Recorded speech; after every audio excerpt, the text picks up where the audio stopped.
Airports have a strange trick.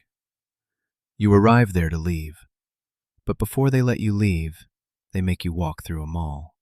Perfume, watches, designer bags, coffee, duty-free alcohol, all before you even reach the gate.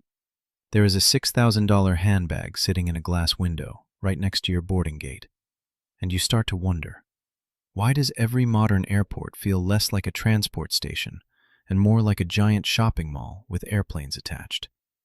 Today, I want to use a finance lens to answer that question, because once you see what an airport really sells, you cannot unsee it. Here is the simple truth most travelers never think about. Airports are not really in the airline business. They are in the real estate business. Planes bring people. Shops make money.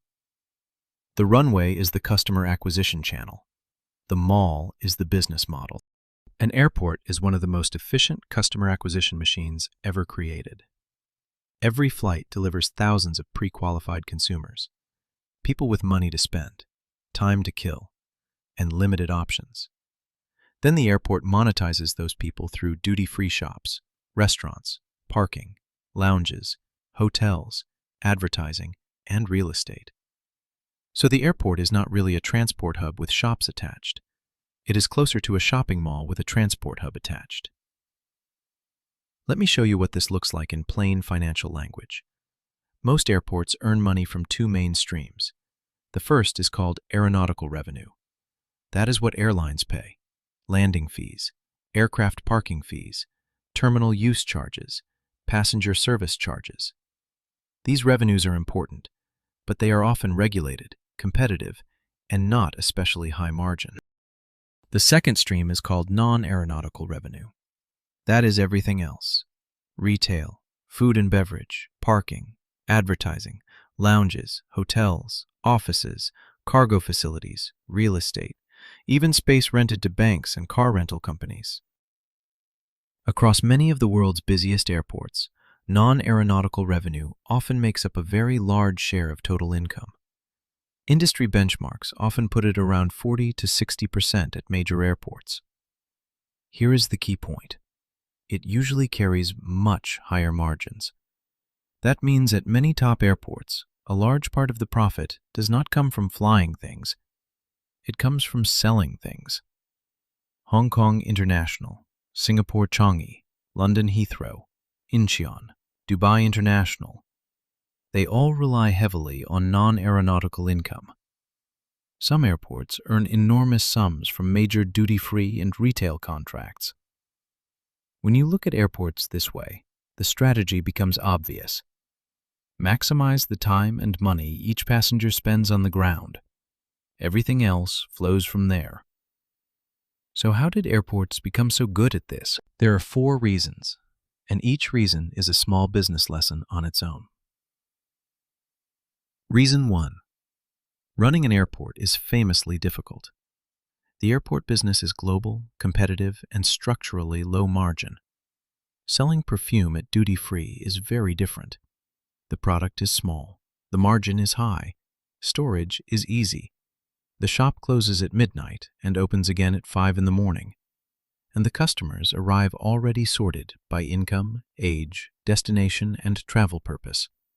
That is a dream retail environment. Singapore Changi is the textbook example. Most travelers know Changi as one of the world's best airports, but it is also a powerful retail machine.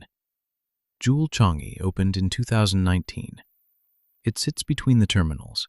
It has shops, restaurants, gardens, and a 40-meter indoor waterfall called the Rain Vortex. It is beautiful, but beauty is not the whole point. Some passengers arrive hours early just to spend time there, and when they spend time there, they also spend money there.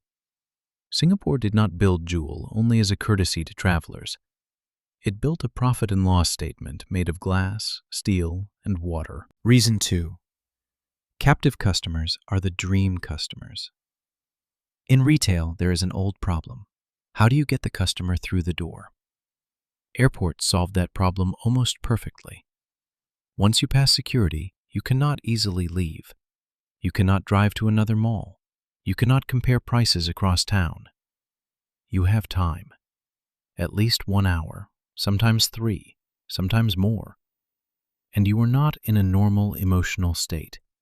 You may be excited about a holiday, anxious about a delay, tired from a connection, hungry, bored, a little stressed. Your normal defense against impulse buying is quietly weaker. That is why airport retail works. Pre-flight passengers often spend more impulsively than they would in a normal shopping street. Some industry studies suggest the difference can be meaningful, not because travelers suddenly become irrational, but because the airport changes the context, and context changes behavior. This is why major Asian airports have luxury boutiques inside the terminal. Hong Kong, Haneda in Tokyo, Incheon in Seoul, Singapore. You see brands like Chanel, Cartier, Rolex, and many others. Luxury brands love airports because the passengers walking past are often wealthier, more emotional, and more willing to treat themselves than a normal crowd downtown. If you sell aspiration, an international terminal is almost the perfect store. Reason 3. Airport design is engineered for spending.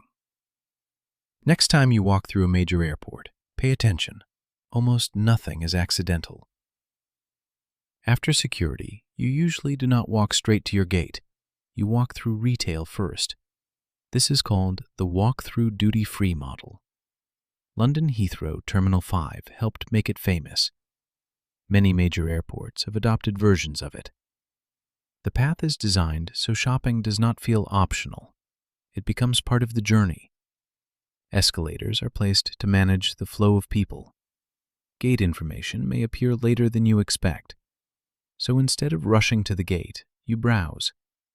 Comfortable seating is often close to shops and food courts. Even bathroom placement can become part of the spending design. The point is simple. The more you move, the more you see. The more you see, the more likely you are to buy. This is architecture serving the profit and loss statement. The shape of the terminal is the shape of the business model. Most travelers never notice. That is the point. Good design makes you spend without feeling that you have been guided. If you enjoy this kind of calm business analysis, consider subscribing so you won't miss the next one. Reason 4. Airports are cities now, not just transport stations. The big airports stopped thinking like simple terminals a long time ago. They now operate like small cities. They monetize hotels, conference centers, offices, cargo terminals, logistics parks, retail districts, and commercial property nearby. Dubai earns from hotels and lounges that operate 24 hours a day. Hong Kong International rents out major cargo facilities that generate revenue around the clock. Incheon has built shopping districts and convention space around the airport economy. Even smaller airports now lease land for warehouses, e-commerce sorting centers, and data centers.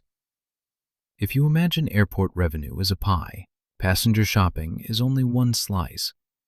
The rest comes from companies paying for proximity, fast cargo, easy logistics, business travelers who want to land, meet, and leave without going downtown. So the modern airport is not just infrastructure. It is infrastructure plus mall, plus landlord, plus logistics platform. The flights are only the entry point. Now I want to be honest about the trade-off. No business model is free. Once airports decided to optimize for spending, the experience changed. Quiet waiting spaces became harder to find. Free seating became smaller. Charging stations often moved closer to paid lounges, shops, or food areas. The places where a tired traveler could simply sit and rest without buying anything started to disappear. The financial logic is simple. Empty space does not pay rent. Resting passengers did not generate transactions, so terminals were redesigned around movement and consumption, not stillness, not rest. There is a real cost to this. Travel is already exhausting, and when the whole airport is engineered to extract money from your tiredness, something human gets lost. The modern airport is not designed only to move you. It is designed to hold you, slow you down, and make every minute commercially useful. So next time you find yourself paying $9 for a coffee at Gate 23, remember something. You are not just a passenger. You are the revenue model. The runway brings you in. The mall is the reason you stayed. Airports learned a long time ago that flying people is hard. Selling to them is easier. And they built their entire business around that insight. One quick note. This is my personal take. If you see things differently, trust your own view. I am here to share a perspective, not a verdict. I am curious, what is your favorite airport in the world? And what does it sell better than anywhere else? Let me know in the comments. Thanks for watching. I will see you in the next one.